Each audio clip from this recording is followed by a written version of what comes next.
This is the Bugatti Chiron Persport. One of the most expensive Bugattis ever made. It's a more track-focused, lightweight version of the Chiron. One of these cars must be insane, but crashing one could be a seriously bad death. Right now, in boardrooms at some of the world's most powerful car companies, Ferrari, Bugatti, Ford, Toyota, BMW, executives in expensive suits are gathered around a projector screen. And what's on it isn't a competitor's ad campaign or a Wall Street earnings report. It's a YouTube video. And everyone in that room is nervous. Not about the specific creator on screen, although we're absolutely coming back to that, but about something far bigger. Something that has been quietly building for years and has now reached a point where manufacturers are locking VINs, blocking parts, threatening blacklists, and flying technicians across the Atlantic. All of it in response to content creators who started filming cars in their driveways. The question you need to ask yourself is, why? Because the answer reveals a genuine power shift in the car industry that nobody is talking about openly. It's changing what cars get made, how they're sold, which brands survive, and most importantly, who actually holds the power in the relationship between manufacturers and you, the buyer. Let's start with the economics, because that's what makes car companies sweat. The U.S. automotive advertising market spent $29.5 billion in 2024 alone, the most fiercely contested marketing battlefield in the consumer world. Every single dollar of that spend is built on one assumption, that manufacturers control the narrative about their cars. They don't anymore. Video content now influences 75% of auto shoppers' purchasing decisions, and YouTube dominates the research phase of the car buying journey. Think about what that means.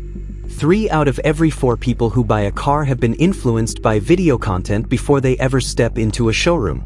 Not a television commercial. Not a glossy magazine spread. It gets worse for manufacturers. A 2023 AutoTrader report found that 78% of car buyers consult at least 6 reviews before deciding on a vehicle.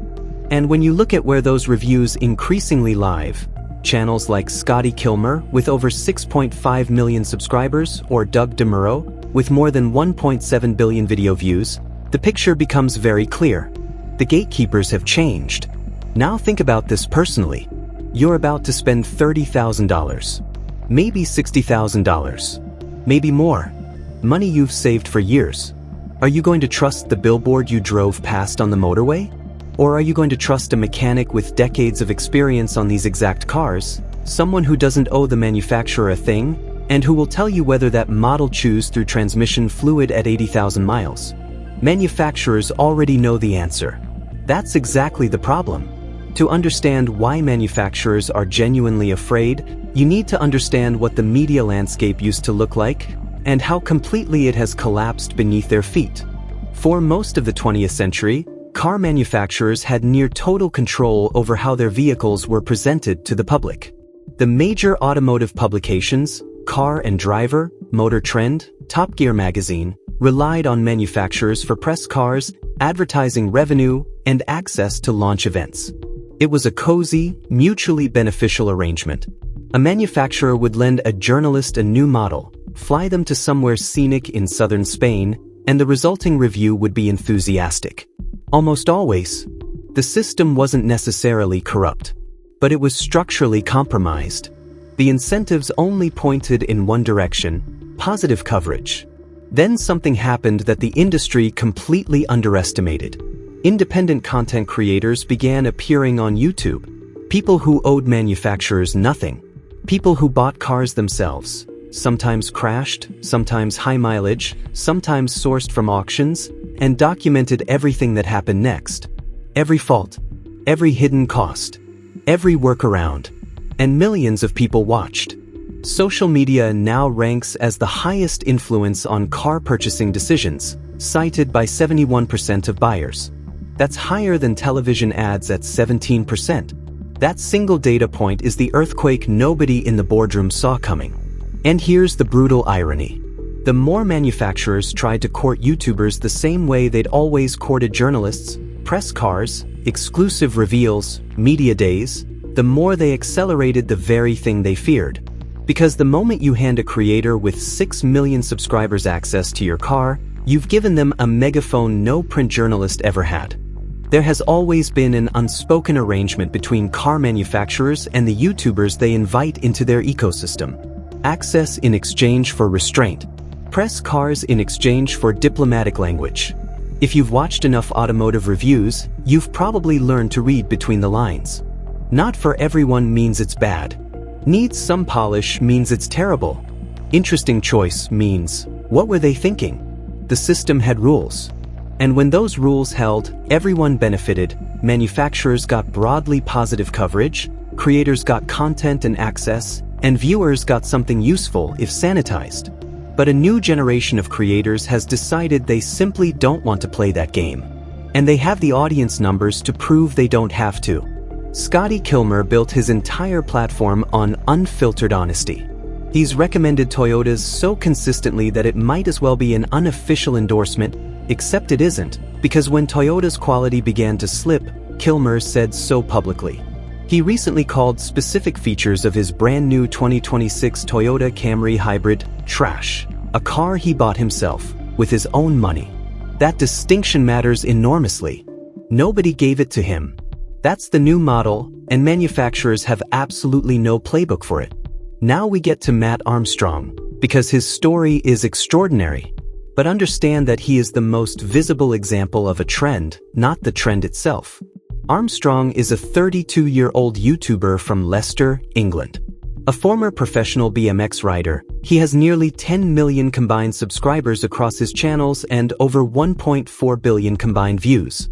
He built that audience doing something that sounds simple but turns out to be genuinely revolutionary: buying crashed luxury and performance cars, rebuilding them on camera, and showing every single step of the process. Every invoice, every setback, every moment where a repair that should have been straightforward turns out to be anything but. He doesn't pretend to be a factory-trained technician. He openly admits he learns techniques during the rebuild itself. And that transparency, that radical honesty about his own limitations, is precisely why people trust him. In October 2025, a $6 million Bugatti Chiron per Sport, one of only 60 ever made, appeared at a Copart salvage auction. The front end had absorbed catastrophic impact. Airbags deployed, carbon fiber cracked, frame twisted. Bugatti flew a technician from France to inspect it and issued their verdict. Total loss. Repair estimates from Bugatti themselves came in at around $1.7 million in parts alone. Then Bugatti did something that would define the months that followed. They reportedly locked the car's VIN, meaning no authorized dealer anywhere in the world could sell replacement parts for it. In Bugatti's view, this was a safety decision. In Armstrong's view, and in the view of his millions of subscribers, it was something else entirely. Armstrong flew to Miami. He documented everything. He decided he was going to rebuild the car anyway, 3D printing components, sourcing parts through unconventional channels, and figuring it out as he went. And then something that stunned even Armstrong happened. Mate Rimac, the CEO of Bugatti Rimac, made what could only be described as a response video. The chief executive of one of the most exclusive car manufacturers in the world was publicly engaging with a YouTuber's rebuild project. And against all expectations, against the locked VIN, against Bugatti's official position, Armstrong and his team got the car running. They fired it up. They drove it. A YouTuber from Leicester rebuilt a Bugatti Chiron that the manufacturer had declared impossible to restore outside their own factory. Bugatti, by trying to control the narrative, made the narrative exponentially bigger. You might be thinking, this is fascinating, but it's about billionaires and hypercars. What does it have to do with me? Everything. The same logic that has Bugatti locking a VIN is the logic that makes it impossible for your local independent mechanic to reset your adaptive headlights without a $5,000 dealer subscription. Car manufacturers have spent enormous resources lobbying against right-to-repair legislation, arguing that consumer repair of complex vehicles is a safety issue, not a control issue. But digital creators have proven remarkably effective at making this abstract policy debate concrete and personal. When a YouTuber shows their audience exactly what it costs to have a dealer perform a software update that an independent mechanic cannot legally carry out, the right to repair argument stops being theoretical. It becomes a line item on your service bill. The brands that will struggle in this era are the ones whose products cannot survive honest scrutiny.